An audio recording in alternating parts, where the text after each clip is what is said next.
బ్రహ్మర్షి పితామహ పత్రిజీ దివ్య చైతన్యంతో మాతా స్వర్ణమాల పత్రిజీ ఆశీస్సులతో 2025వ సంవత్సరం సెప్టెంబర్ 27, 28, 29 తేదీలలో ప్రొద్దుటూరులోని శ్రీ వాసవి కన్యకా పరమేశ్వరి పిరమిడ్ ధ్యాన మహాక్షేత్రంలో అత్యంత ఘనంగా నిర్వహించనున్న 4వ ధ్యాన దసరా ఉత్సవాలకు అందరికీ ఆత్మీయ ఆహ్వానం.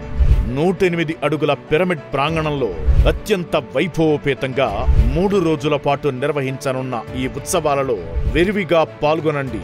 అంతులేని అనుభవాలను సొంతం చేసుకోండి. అలాగే ఆయా కార్యక్రమాలకు మీ వంతు సహాయ సహకారాలు అందించండి. అద్భుతమైన పుణ్య ఫలాలను సొంతం చేసుకోండి. వేదిక శ్రీ వాసవి కన్యకా పరమేశ్వరి పిరమిడ్ ధ్యాన మహాక్షేత్రం, పొట్లదుర్తి గ్రామం, పిరమిడ్ నగర్, బిస్మిల్లాబాద్, ప్రొద్దుటూరు.